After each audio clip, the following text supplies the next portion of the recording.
everyone, and welcome. Thank you all so much for joining us today for this live stream event. My name is Alexia, and I am the Program Manager of the Microsoft Reactor Toronto. I will be sharing session resources with you in the chat, but before we begin, I'd like to quickly review two items, our Code of Conduct and event guidelines. First, please take a moment to review our Code of Conduct. Microsoft Reactor seeks to provide a respectful environment for both our audience and presenters. We encourage engagement in the chat, but please be mindful of your commentary, remain professional and on topic. And secondly, our event guidelines. The session is being recorded and will be available on demand through the Microsoft Reactor YouTube channel in about 24 to 48 hours. I will be sharing the link in the chat for our on-demand content. And if you have not been on a live stream to YouTube before, please note that you must create an account on YouTube in order to have access and interact in the chat. You can set that up now, and if you're unable to use the chat but have questions, feel free to reach out to us through social media or on our website. Which brings us to today's session. Today is the grand opening of the season of AI for developers. I'm going to bring in our speaker here for today, Luis and Pablito. Hi, both. How are you? Hi, Alexia. We are doing great. Thank you so much for this introduction. Hi, Pablito. How are you? Hi, Luis. Hi, Alexia. Hello, everyone. I am great. Well, it's a pleasure to share this AI series at Microsoft Reactor. Today, we start with the first episode out of 5. Yes, 5. Yeah. Today, well, we will talk about basic concept to ensure that everyone is aligning. And well, we have 5 episodes. Well, during this session, we will share the content or the content that we will learn in this journey. Thank you, Pablito. Yes. Yeah, yes, no, I was just going to say thank you so much for hosting this series with us. And yeah, take it away. Awesome. Thank you, Alexia. Well, yes, this is the beginning of this series of 5 sessions in English. You can also join us at the same time on Mondays, but it is in Spanish. So if you want to practice, we are studying and also talking about the same topics, but in different language. There is a message from Tradewinds Studios about closed captioning. Well, I don't know if it is possible right now, like in the live session, but for sure, you can watch the recording, and I'm pretty sure that YouTube generates the subtitles automatically. So you can, maybe after some hours, you can come back and watch it. We will do our best to pronounce or to let's say, do our best talking about this topic, but feel free to write us any message if something is not clear. Yeah, we will try to make it understandable for everyone. Well, let us know where are you joining from for this series. Probably you have heard a lot about Azure OpenAI, and there have been several introduction, let's say, or videos, right, about it. So probably the topics for today's session will be familiar, right? But on the next series, like next week or 2-3 weeks, we will be talking about more advanced topics. Pablito, can you just tell us a bit about the next Yes, episodes? What are we discussing? Yes, next episode number 2, we will learn to manage the quota of the Azure OpenAI services, understand the balance between performance and latency, the plan cost management, and apply the RAG pattern to our implementation. In the episode number 3, we will discuss the lasted from Microsoft build, for example, the 5 model, GPT 4.0 with multimodal capabilities, the new Azure AI Studio portal to start creating our generative AI development, and much more. Lastly, in the final 2 episodes, we will be learning about Semantic Kernel and building our copilot. Yes, exactly. So as you can see, some intermediate, maybe advanced topics where we will share our experience about this Azure OpenAI service. Well, if you want, let's proceed. Let's get started. But before that, let's introduce ourselves. So my name is Luis Beltran. I am a Microsoft MVP in AI and developer technologies from Mexico. I am currently living in Czech Republic because of studies, job, work. And well, I love developing mobile applications using .NET technology. I have quite experience using cloud services, Azure services. And well, also my thesis dissertation is about AI. So I'm also working with these topics, mostly about computer vision, neural networks, and responsible AI. Well, I see that even there can be some students here. So, hi. Okay, Pablito, can you introduce Well, yourself to the audience, please? I am Pablo Piovano. My nickname is Pablito or Piova. I'm from Argentina. I am computer engineer and has been a Microsoft MVP for 3 years. I work as director of AI services at OS Digital Consulting. Well, this is who am I. Awesome, awesome. Okay, so we have 1 hour. So if you want, let's get started with this topic. We have some theory I will introduce about these generative AI LLMs. Then there will be some demos that Pablito has prepared, and you will see uh, the foundations, what you can do with these services. Also, there is an important thing to mention about some updates, let's say about the SDK, about the tools. But you will see that in the upcoming sessions, there will be more, let's say, powerful applications and also demos that we are looking forward to sharing with you. All right, so let's get started. Please, if you have any question, you can post them in the chat, and there will be time at the end to answer them. Also, if we are waiting, let's say, for Azure to provision a resource, or if the application is compiling, sorry, yeah, we can take some time to answer some of the questions. All right. Well, so let's get started with our topic. So we have divided this into 3 parts. The first one is about concepts and definitions. So what is a generative artificial intelligence?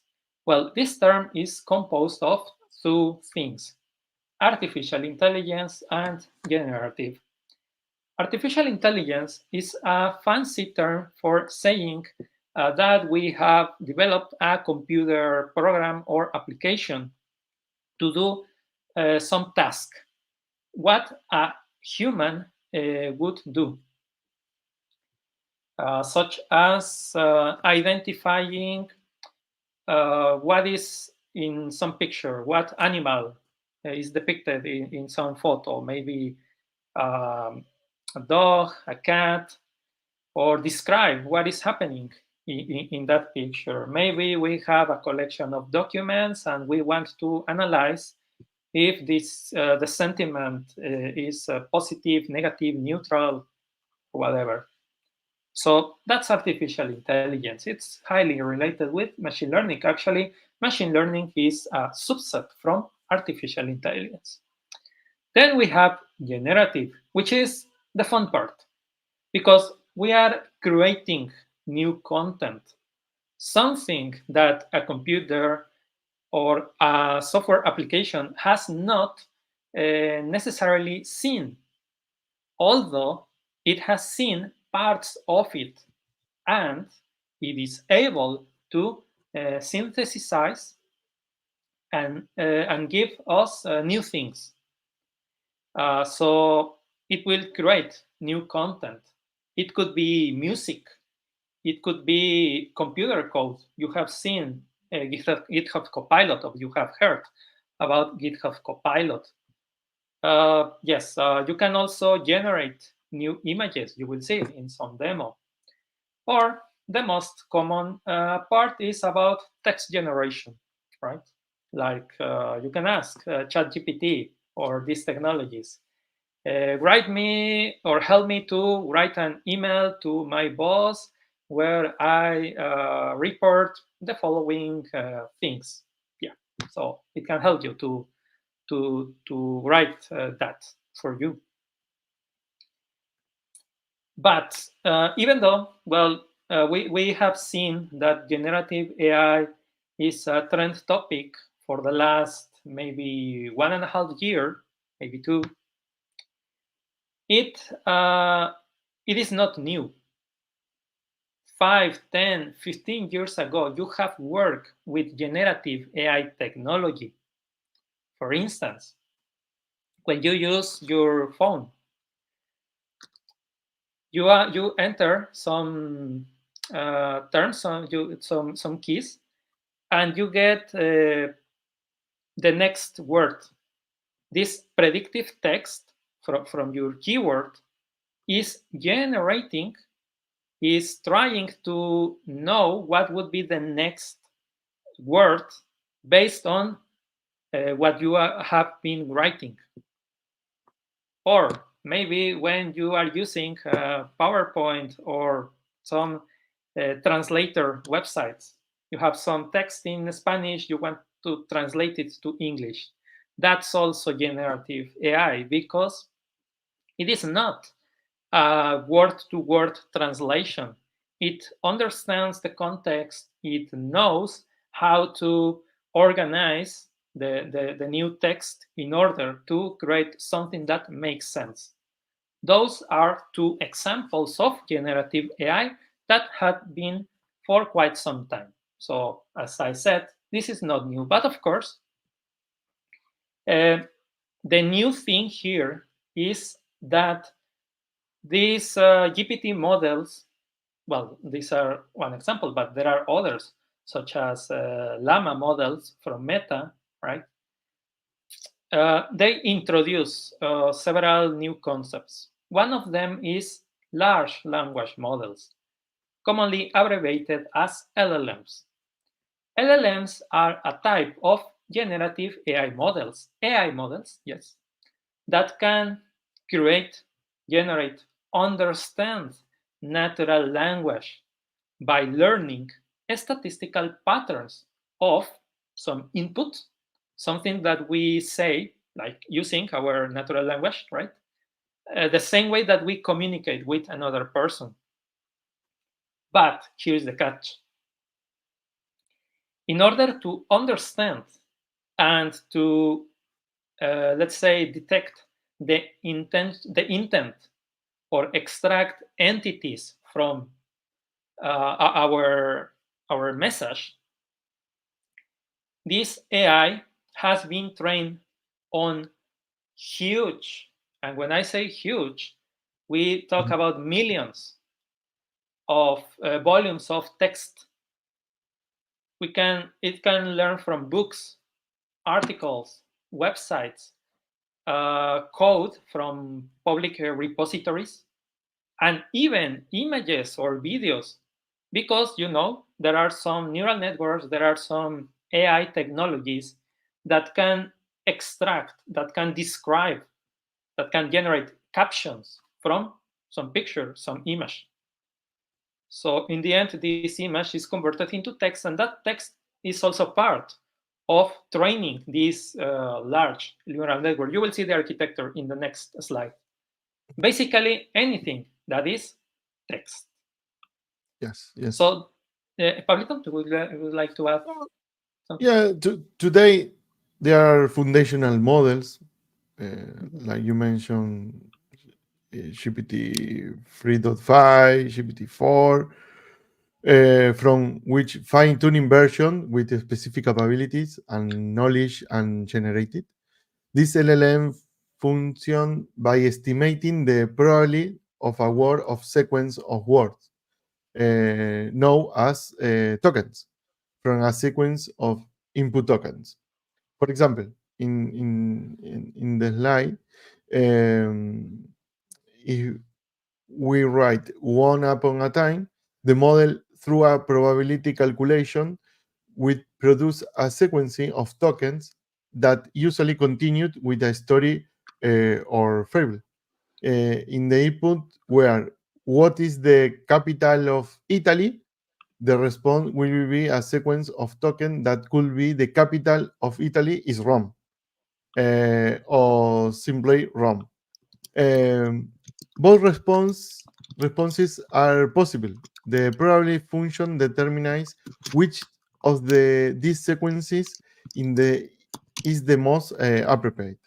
An important characteristic of this model is that they are not deterministic, but stochastic, meaning they will not always give the same answer in different conversation, which is something to keep in mind.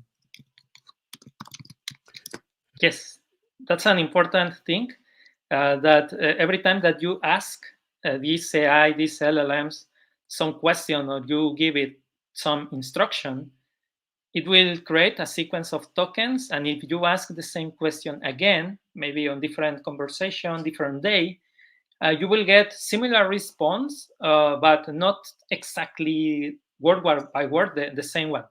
And this is because, as you said, these AIs are stochastic. They are based on probabilities, randomness, and we can even control that randomness a bit by using some parameters such as the temperature, top probability, and other elements that we can talk a bit about.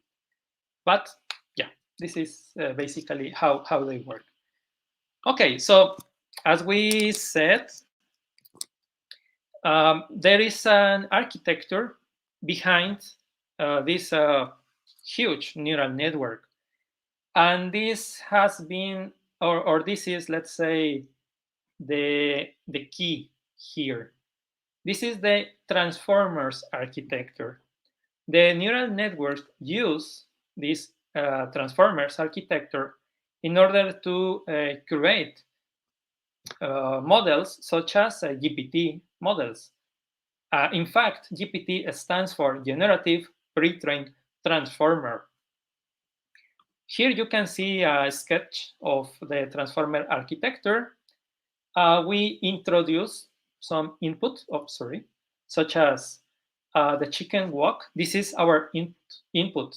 And of course, we get some answer, some output across the row and end of sentence. However, it is important to mention that the whole architecture, the whole neural network, doesn't exactly work with words. These words are tokenized. They are converted into numerical identifiers. So these neural networks work with numbers in order to generate the closest ones or related tokens to the input. Not only the input, but a sequence of tokens that is being generated several times, or you will see. So the idea is that there are several neural network layers inside this architecture that focuses on different tasks, such as the self-attention, feed-forward, and of course, analyzing if the generated output, for example, fulfills the intent from the user, or if it completes the original input. Well, I mentioned that there is a process converting these words into numbers. This is the tokenization process, and it is also known as encoding. This architecture actually uses encoders and decoders. It encodes the input into integers, and the output would also be a series of numbers. However, the person, let's say us, the user, would not understand those numbers. So they are decoded back into words that every of us can understand. Yes. So let's say, in essence, this is what we have. We have a stack of mini neural networks with different tasks or purposes, each of those. And yeah, we will not, let's say, talk, let's say, more about this one, but you can just learn that it uses transformers architecture. And well, yeah, this is what is being used nowadays, let's say, in research. So, as Pablito said, this language model receives raw text, then tokenizes it. We get tokens. The tokens are not exactly words, they are chunks of text. And you can see them depicted with the different colors boxes in this picture. I will explain that in the next one. These tokens are transformed into integers that are fed to the model. The goal of the model is to predict the next token, in the end, the next word in a sequence. And in order to generate or to know which would be the next word, there is a probability distribution. So the model samples from this probability distribution. It gets some token. It adds it to the current, let's say, output. It evaluates if this generated token meets the requirement, the initial requirement from the natural language input. If it doesn't, then this new sequence will be considered as the new input, and a new token will be generated. So this process repeats until we met a stop condition. It could be max tokens that we want to generate. It could be that it fulfills the initial requirement. But at that point, those tokens are converted, decoded back into words. And there might be some cleaning post-processing. So in short, n tokens in, and we get one token in the output. But again, this is a loop. This is a process, right? The token is not exactly a letter or a word. It is a chunk. There is a tokenizer. This is also a model, that an AI model, right, that extracts the tokens from some text and sentences. They are typically based, or they have been trained on English language. So yeah, you can see that, okay, if you use this website, the tokenizer from OpenAI, you can see some sentence and how many tokens they become. If you enter this message in Spanish or in French, in other language, you will get more tokens, because as I said, the tokenizer, right, or this AI model is based on English. For other languages, it will use that tokenizer, but maybe soon there will be some update that, let's say, detects the text and optimizes, let's say, different tokenizer in order to, get less tokens, because, an English tokenizer that converts text in Spanish to tokens needs more tokens. And this, let's say, is relevant because of the cost, and it can also affect the output. So if you are free to decide, let's say you want to build an application and you can choose any language, well, English would be better, right? In terms of cost and even precision, right? Well, this is the process that we mentioned. There is a pattern, right? So you get tokens as input, you get one token as the output. We need to, and maybe the next token is stop. But okay, you were given, or the model was given an initial requirement. So maybe it says, well, I have not met that requirement, so I need to generate more content. So now the input would be, we need to stop. And okay, the model generates anthrop. That's the next token. Okay, has it met the requirement? No, not yet. Okay, so then we have a new input. We need to stop anthrop, and it generates the next one, and it continues, as I said, until we reach some stop condition. Yes. And this token generation, this is the part that we mentioned, that there is a distribution probability for each token, right? You would not necessarily retrieve or get the token with the highest probability, because, as I said, there is some randomness, there is a sampling process. So you can imagine that it is a roulette, right? And yeah, of course, there are some tokens which higher probability, but well, not necessarily. That's the one that you get. You get one, and it proceeds, it continues, right, until the stop condition. But it generates one token at a time, right? And this process repeats. Finally, this is the models part, and now we are ready for demos. Depending on the models, this token generation and even the subset of tokens that you can get depends on the models. There are some models, of course, maybe the most popular ones are GPT 3.5, GPT 4, right? And there are some versions of them. For example, we have GPT 3.5 and GPT 3.5 Turbo. There is a difference between both of them. Turbo means that it is faster. However, the quality is reduced compared to GPT 3.5. However, it is also cheaper. So, well, at the expense of quality in the output, we get nice results with GPT 3.5 Turbo. And it is also, as I said, cheaper. So it is up to you what you prefer. You can also find some balance. There were some models such as Babbage or DaVinci. Maybe you have heard about them.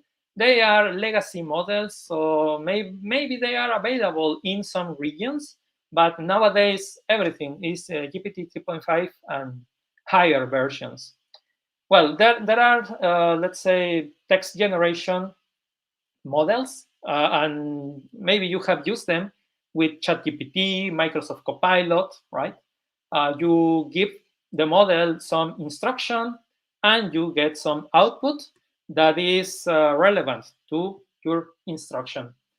Newer versions, such as GPT-4o, are multimodal models. That means that they not only accept text, but also audio and even photos, media, content. So you can provide a picture and also a prompt. Maybe can you tell, maybe you provide some picture about a car accident, right? And you ask the AI, can you tell me what happened in this car accident or car photo? And then the output, the GPT-4o or GPT Turbo with Vision, describes what is there in that image. Well, we will explore this in other demos.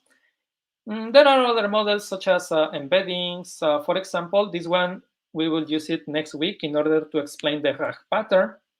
But basically, it converts text into vectors. right? And it is used to find similar vectors that we already, let's say, converted in order to find similar ones. So this is the foundation of bringing your own data and chatting with your own data, let's say. There is DALI, which is quite well known. It can generate images from text, whisper, can transcribe and translate an audio, some speech, into text. And there is a preview model, text-to-speech, which, of course, synthesizes text into neural voices, right? Artificial speech. Well, in order to use these models, we can create resources. So it is time, I think, for a demo. Pablito, would you like to take it from here? Thank you. Well, first, to start with Azure OpenAI, in the Microsoft layer, we have the path to get started with Azure OpenAI services. In this part, access Azure OpenAI services. We find this link that this is we need to complete or file out this form with some personal question and details about our project. After submitting the form within 5 to 10 business days, you will receive a notification to use the service in your Azure subscription. Okay? Well, another thing to keep in mind is the models that Luis mentioned. In this link, here we will be able to see all the available models, and it's also important to take into account which model are enabled or available by region. This is crucial when developing our application or use case. For example, let me find this model we can find in this region. Okay, depends the model is the available we have different available in different regions. Okay, and well, we will talk about that in more detail in the next episode, I think. Everything starts in the Azure portal.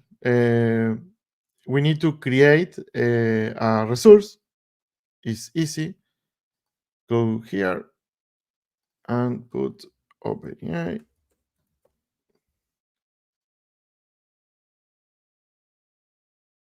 And this is the resource that we need to create.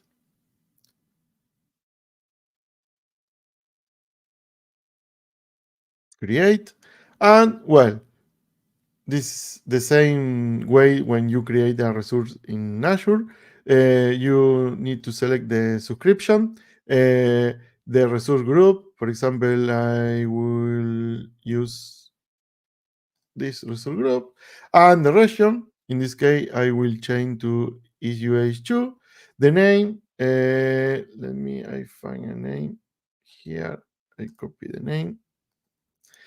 The name, well, you choose the label that's best suit in your project. For example,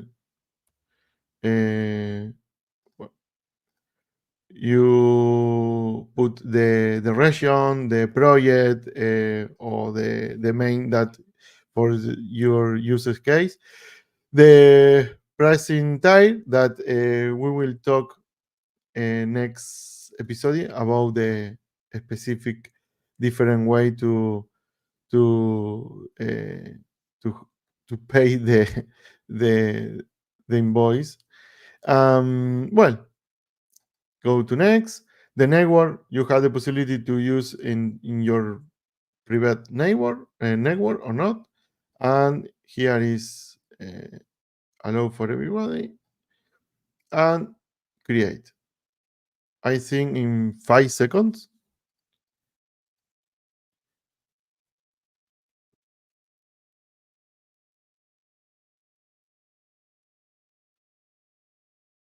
Yes.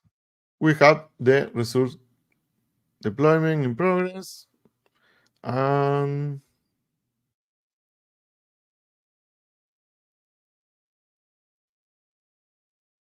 5 seconds more. Well, interesting. Yes, here we go. We have the resource. Well, go to the resource. And we have this option. Go to Azure OpenAI Studio or Azure AI Studio. In this case, we will use Azure OpenAI Studio. Is this the studio? Then you can find different favor options. For example, here we have early access, the playground to use GPT-4 O Mini. This is the last model. Last week, I think, it will be available. Well, here we have the first step is create a deployment. Yes, we create a resource, and the second step, the step is create a deployment. Here I have different deployments, right? It's super easy. It's only put the name. For example, I will create this. I will try use the same name, but you choose the another name. For example, put the um, the project that you work. Well, this is the deployment type that we will talk about next episode. We have three options. Yes, now I will leave standard and create. Let me change that. And that is, we have our model, in this case, GPT-4o demo for our application. That is, we have the possibility to test our demo in the chat playground. And well, here we have different deployments. In this case, for example, I will use a free fight. And for example, I will use this question. And let's see the answer. As an early update in September 2021, Queen Elizabeth II is alive. And well, give me different data about the Queen. Why happened that? Because in this section, our training data, we have a different date. In the model GPT 3.5, this is the last data that the model was training. But for example, let me switch. If I change to the GPT-4o and make the same questions. Pablito, by the way, Yes. could you please zoom in so the font size is increased? Okay. It's okay? I think that's nice. Yeah, I think that perfect. Well, using the GPT-4o, look at this, the answer. The Queen Isabel died on September 8, 2022. This is the reason why you keep in mind, for example, GPT-4. This is the training data, okay? It's only to keep in mind when, depends the use case, the training data is important.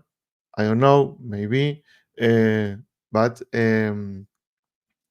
well, it's only I want to show you the difference when you use GPT 3.5 or GPT-4. Another thing that we can set here is the system message, that here is where we customize our LLM.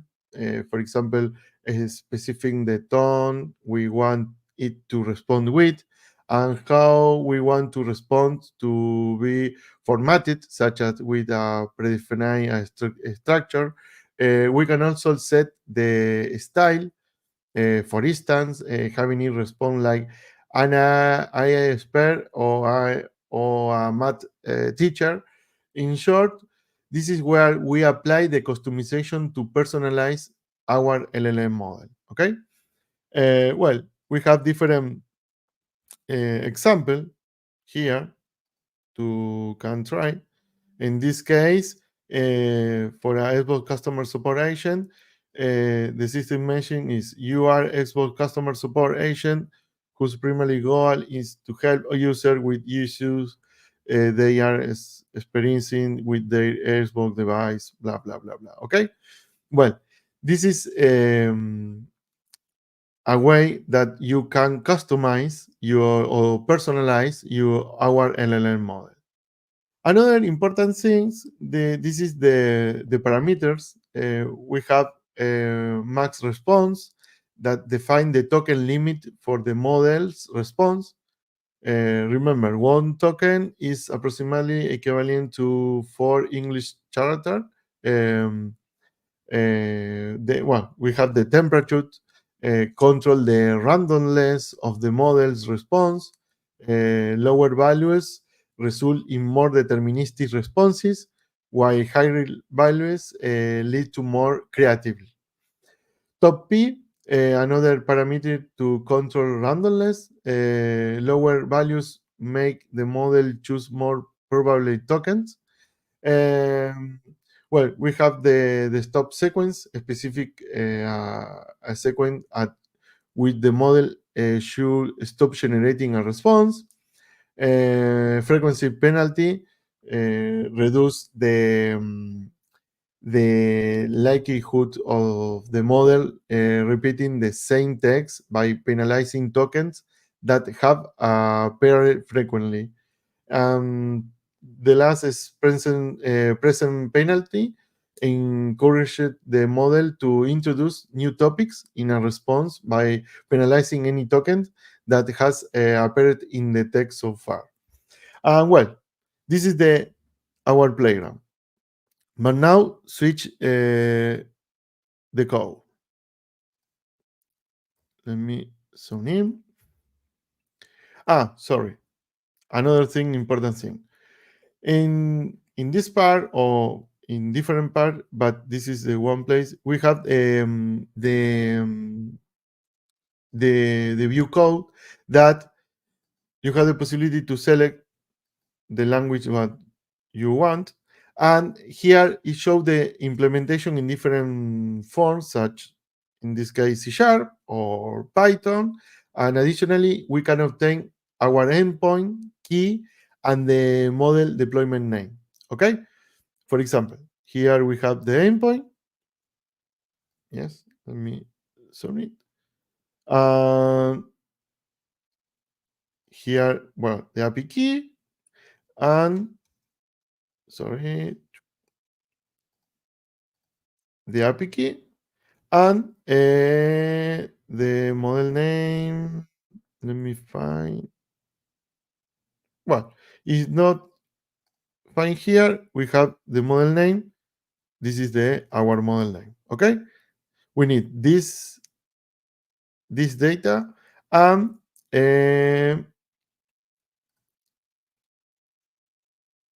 let me.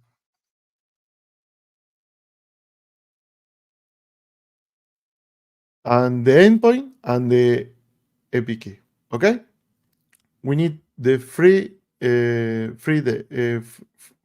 things: the model name, the endpoint, and APK. Okay, that's it for our application. Now let me switch to the console code. Well, this is the code in .NET use the Azure OpenAI SDK to interact with the GPT for language model in a console application. I will explain it is step by step, focusing on the integration with OpenAI. Here, for example, the important thing that manage the Nugget package, we need to install the Azure AI OpenAI SDK. This is the last version, is in beta. Well, it's not recommended for production, but for our POC or MVP, it's okay.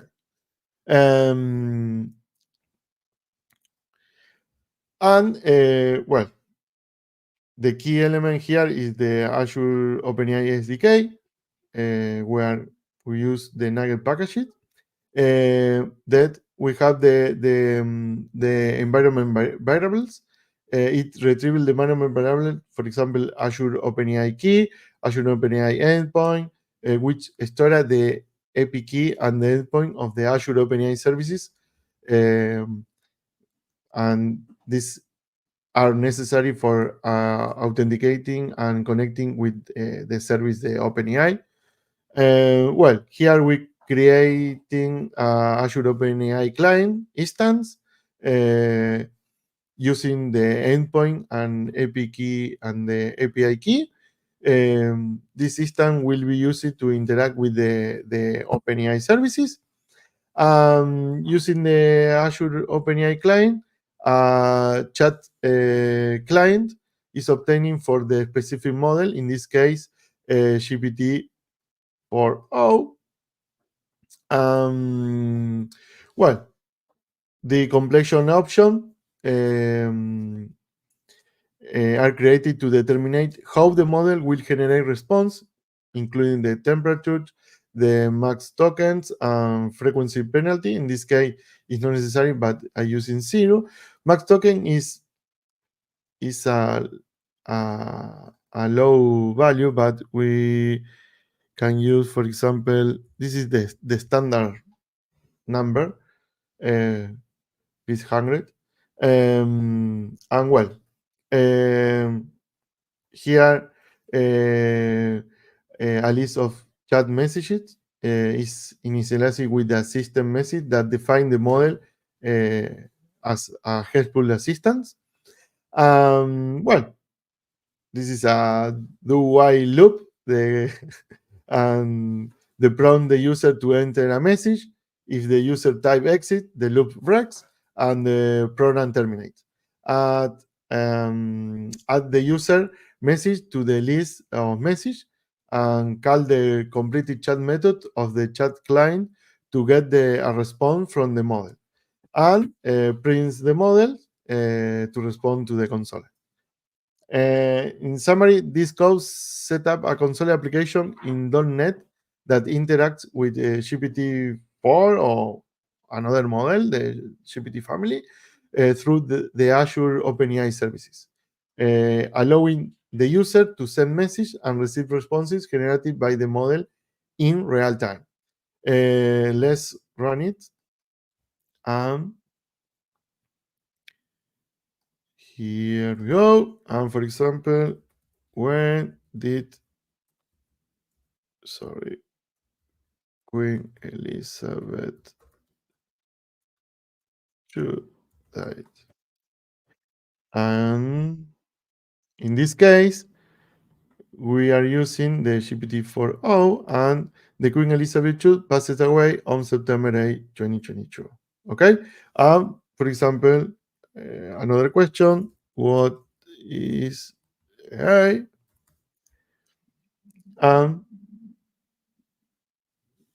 He explaining the meaning about AI. Well, you can find this example on my GitHub. This is the link I will share in the chat, in our internal chat. Could you please zoom in again, Pablito, by the way? Okay. Here or where? Yeah, also with the code, but yeah, you can also share the link and then you can go back to the Okay. application. Let me switch to the application. Mhm. Mhm.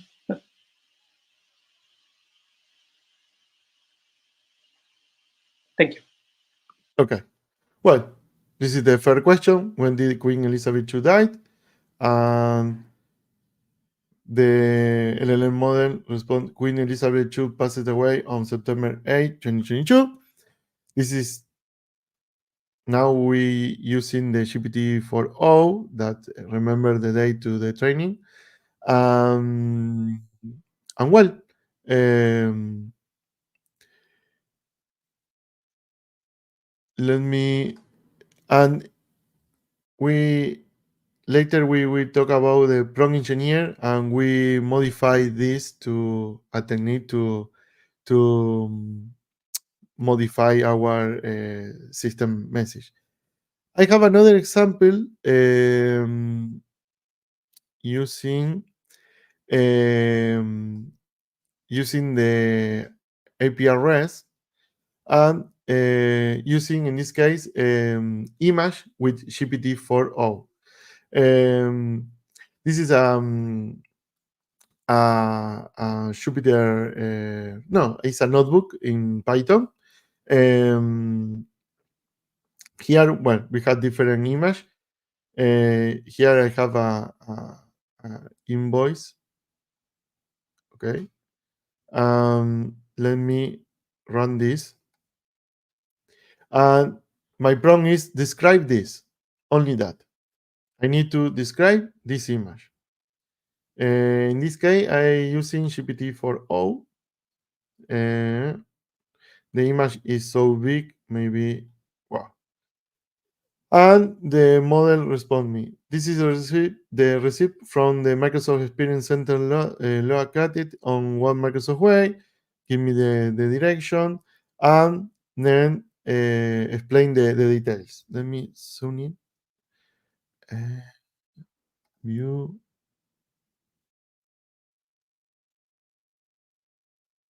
Here. And well, give me different data about the invoice or the ticket and the item purchased. And well, here we have 3 items and the cost. And well, it's similar to OCR. Yes, I have another example about this character. And my prompt is, could you tell me some phrase about this character? You know who is, and then let me run it.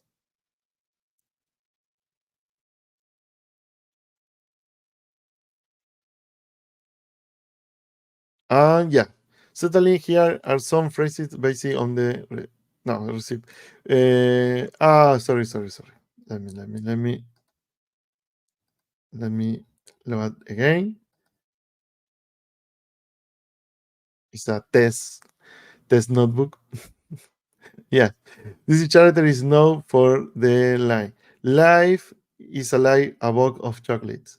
You never know what you are gonna get.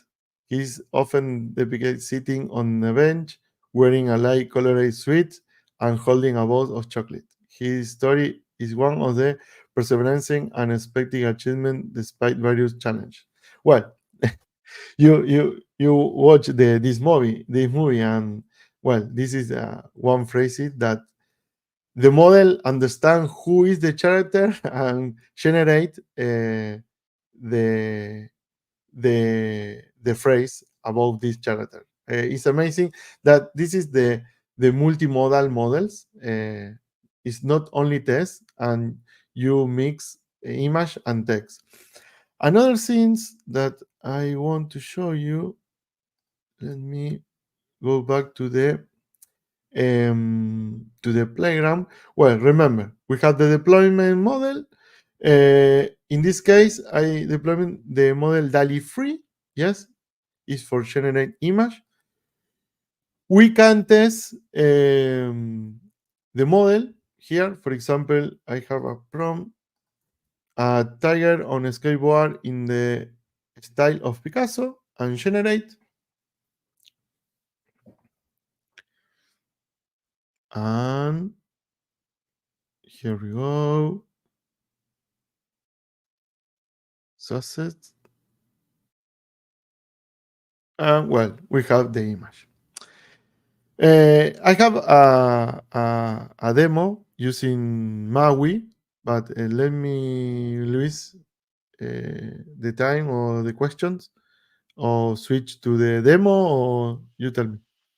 You can explain it. I have been answering some questions in the chat, so you can Perfect. proceed. If you can just zoom in a bit so they can see the code. Okay. Well, here we have a Maui application. This code is from Luis. Well, the more important here is this part that the generate image. we have the prompt and the site to the image. The site to the image is important because depend the sign, depend the cost. Here we will select this site. Okay. Let me run this application. Here in this application, we're using DALI 2. Let me start the application.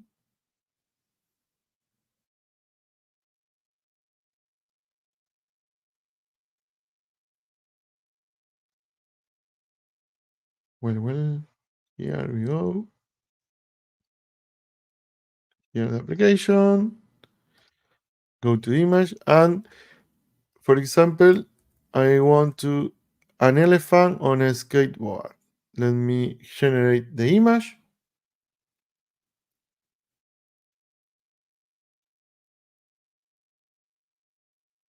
And we have the image. The quality is different to the DALI 3. That DALI 3 improve the quality mode by mode because, well, when you try with this model, you know the different improvements when you generate the image. Well, Luis, you have a prompt to create an image? Maybe what about polar bear playing soccer wearing a green shirt with other bears? With a green Shirt uh, with other bears. with sorry? Other bears. Otros osos. Oh, okay. Let's see. Image.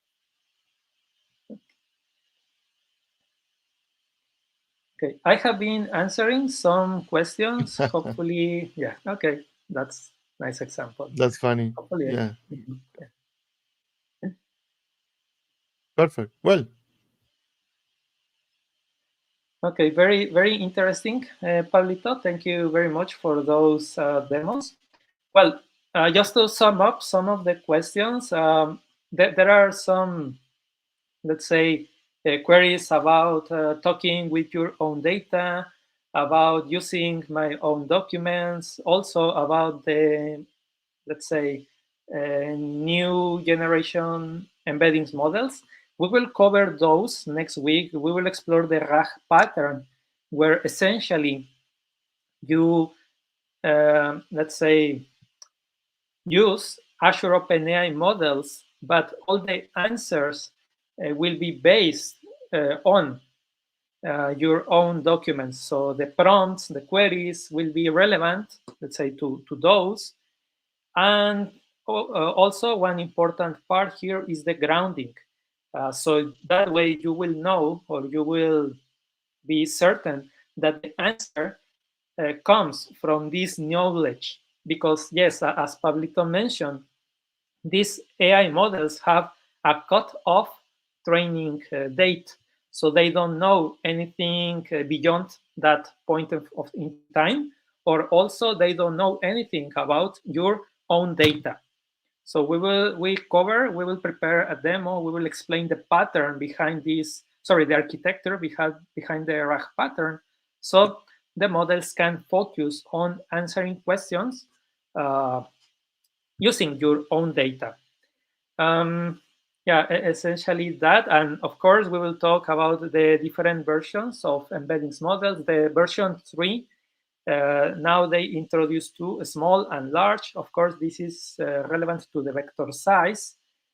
And well, we will also cover Azure OpenAI Studio, Azure AI Studio. There were some questions about it. I'm sorry because we are also out of time. If I didn't answer some of your questions, feel free to reach out on LinkedIn. We shared our names in the chat.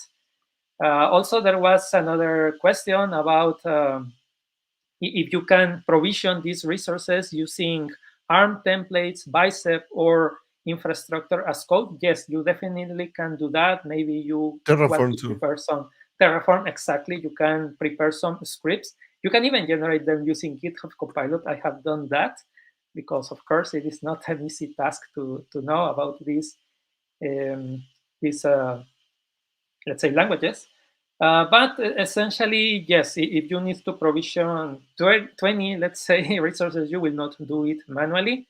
You can use Azure CLI, Bash, PowerShell, anything, infrastructure as code. I hope that this session was relevant for you. There was a message from Ryan. We are keeping him busy. No, we are delighted to answer all your questions. So please feel free to reach out on LinkedIn, on our social network, so we can help you with any question that you have. And of course, feel free to join us next week, also at the same time, or even, as we said, on Mondays for Spanish content. Thank you very much, everyone, for being here, and looking forward to the next one. Thank you, Pablito. Thank you very much to the entire audience. Thank you, Alicia, for the behind-the-scenes support, and thank you, Luis, for sharing the stage. No, it's okay. It has been a pleasure. Thank you both so much for this great opening for this series. We're all very excited for the rest of the series. I just was sharing the last link, or the link that we've been sharing over the episode about the series page, where you can register for upcoming sessions and watch these episodes on demand, as well as the Microsoft Learn collections with all the resources. The link is in the chat. And I know we are at time, just taking one more minute to share our survey link to the audience. You can scan the QR code on the screen and share any comments, feedback, or just a general sense of how you like the session. And any comments or feedback is greatly appreciated. The event code is S-1352 for this series. And once again, Luis, Pablito, thank you so much. It has been a pleasure. Thank you, Alexia. Thank you, everyone. We'll see you next week. Bye-bye. Bye-bye.